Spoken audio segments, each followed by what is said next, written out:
SSC and HSC exam অত্যন্ত গুরুত্বপূর্ণ। এখানে আমাদের অ্যাপ্রক্সিমেটলি এসএসসি সমমানের প্রায় 20 লক্ষ এবং এইচএসসি সমমানের প্রায় 20 লক্ষ।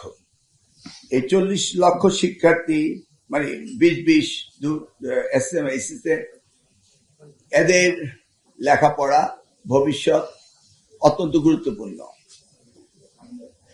এসএসসি পরীক্ষা দিতে এবং পাস করতে স্বাভাবিকভাবে যদি হয় তাহলে একটি ছাত্রের জীবনে 16 বছর সময় লাগে।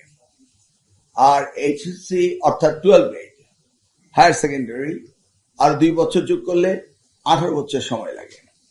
কিন্তু আমরা ইতিমধ্যে দেখেছি যে এই এইচএসসি পাস করতে 20 বছর বয়স হয়ে যায়।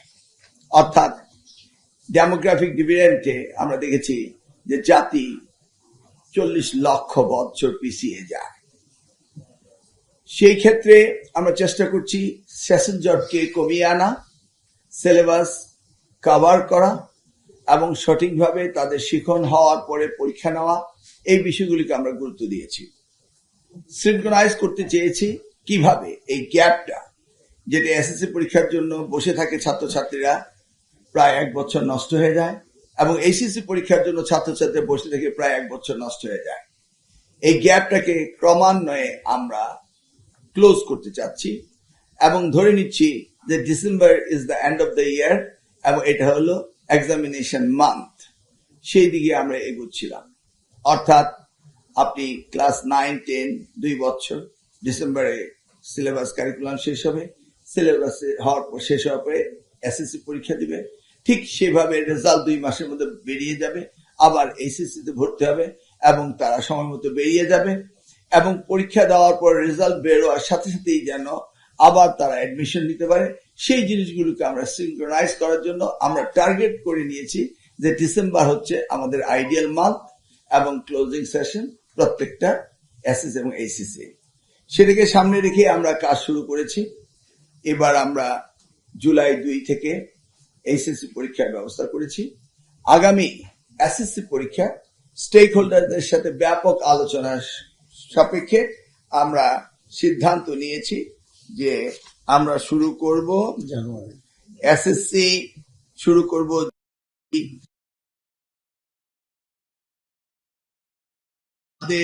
পরীক্ষা শেষ হবে 6 ফেব্রুয়ারি 2027।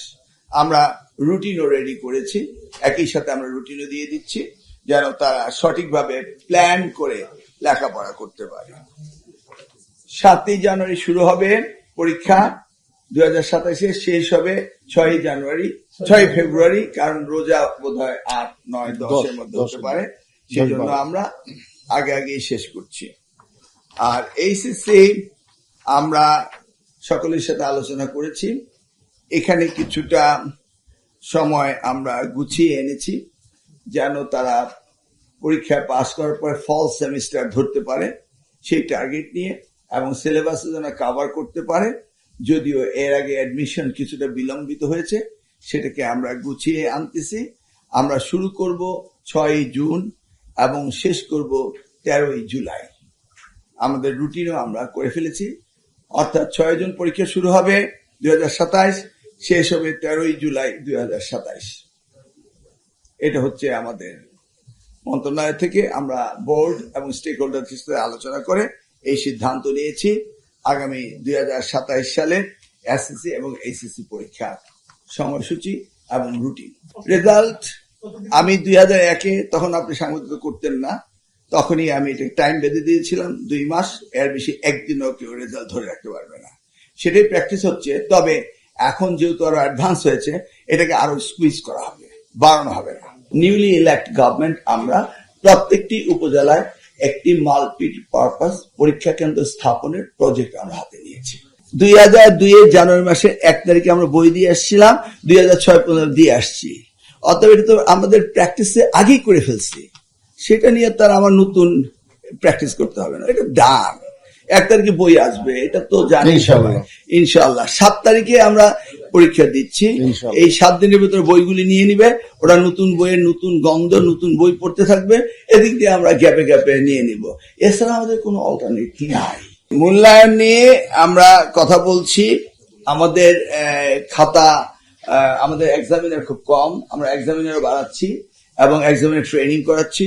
এবং এইবার আমরা 19 যে পাবলিক পরীক্ষা অ্যাক্ট, সেখানে আমরা খাতা পুনর্মূল্যায়ন করার ব্যবস্থা রেখেছি, যেটা আগামী সংসদে পাশ হবে। অতএব মূল্যায়ন পদ্ধতি নিরূপণ করার জন্য, পরীক্ষা করার জন্য আমরা অ্যাক্টে ওইটাও ঢুকিয়েছি। তা আমরা জানি যে মূল্যায়ন পদ্ধতিটা সঠিক হতে হবে এবং ইউনিভার্সাল হতে হবে, এগুলি আমরা জানি এবং এগুলি আমরা অ্যাড্রেস করছি। এবং এক্সামিনারও বাড়াতে হবে, আমাদের সংখ্যাও কম। শিক্ষায় দৃশ্যমান পরিবর্তন আসতে অনেক সময় লাগবে, তবে আপনি যে পয়েন্টে অ্যাড্রেস করেছেন এগুলি আমরা প্রতিনিয়ত অ্যাড্রেস করছি। আমরা শিক্ষার্থী জিপিএ প্লাস পাওয়ার চেয়ে আমরা শিক্ষক ট্রেনিং প্রোগ্রামটাই সবচেয়ে বেশি গুরুত্ব দিচ্ছি। প্রতিদিনই এইগুলি নিয়ে কাজ হচ্ছে, বিভিন্ন রকম আমরা প্রজেক্ট নিচ্ছি টিচার্স ট্রেনিং এর জন্য। এগুলি প্রতিনিয়তই হচ্ছে। আত্মীকরণ শিক্ষকের জন্য একটা, নতুন শিক্ষকের জন্য আরেকটা, পুরাতন শিক্ষকের জন্য আরেকটা ট্রেনিং এর ব্যবস্থা আমরা করছি। আমাদের কিন্তু এই ট্রেনিং সেন্টার অ্যাকোমোডেশন কম, তো তারপর আমরা বিভিন্ন ভেন্যুতে এগুলি আমরা করছি।